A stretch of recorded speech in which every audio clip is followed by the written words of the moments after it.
right, I have another thought to share with you all. This time it's from Exodus chapter 24. And there's a little detail that's here that when I preached through Exodus a few years ago, I don't even remember if I commented very much about this or not. But I wanted to read it to you and I wanted you to think about it.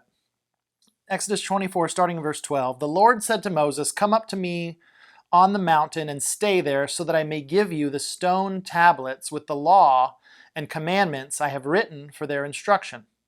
So Moses arose with his assistant Joshua and went up to the mountain of God. He told the elders, "Wait here for us until we return to you. Aaron and Hur are here with you. Whoever has a dispute should go to them."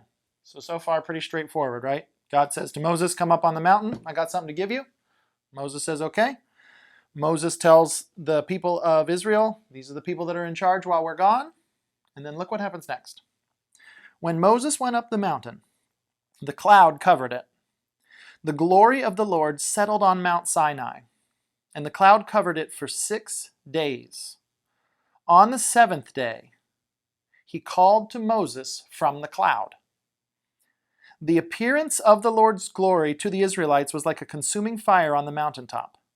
Moses entered the cloud as he went up the mountain, and he remained on the mountain 40 days and 40 nights. And then the next chapter, it says, the Lord spoke to Moses, "Tell the Israelites to take an offering for me. You are to take my offering from everyone who is willing to give." And then it goes on and on and on. And he gives a bunch of instructions for 3, 4, 5, 6 chapters. Now, the part that I wanted you to notice, and this is not focused on a whole lot, is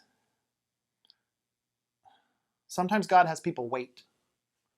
Sometimes God has people wait for a long time. If you notice that Moses went up on the mountain, you'd think to yourself,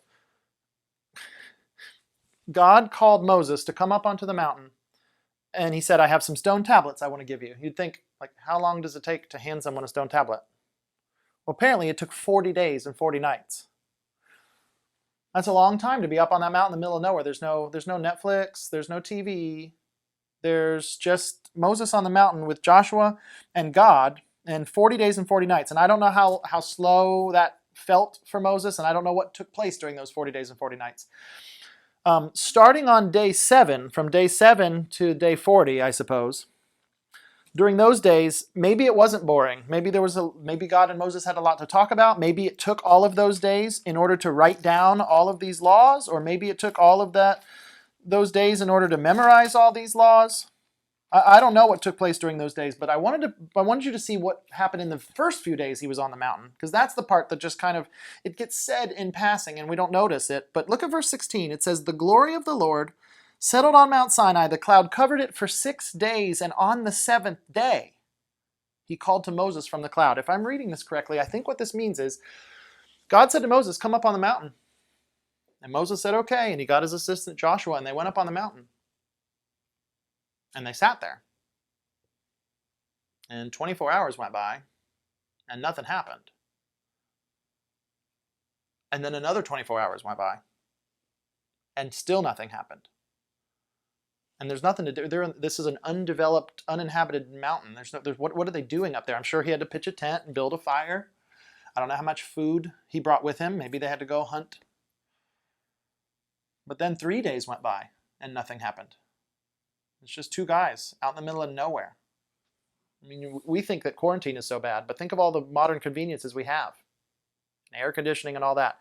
4 days went by. Nothing. 5 days. It's been a whole work week now.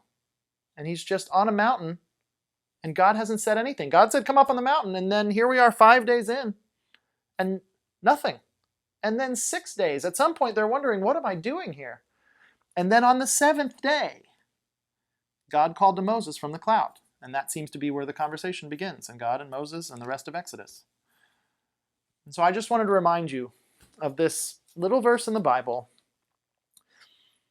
Moses doesn't make a big deal about it when he writes it. He doesn't say, "And during those 6 days I learned patience," or "during those 6 days." He doesn't. It's just in passing. Hey, there were 6 days, and then God spoke. But I wanted to share it with you, and I wanted to remind you, sometimes God makes people wait. Moses just sat in silence for days, or sat there waiting for God to do what he was going to do next, and God didn't do what he was going to do next for 6 days. And if you're in a position where God just has you waiting and you go, what am I waiting on? I just want you to know sometimes God has people wait, and that doesn't mean he's not in control, and that doesn't mean he has forgotten you, and that doesn't mean you are outside of his will. It doesn't mean his plan isn't going according to plan. Sometimes God makes us wait. And I hope that that is encouraging or at least comforting to some of you at this time.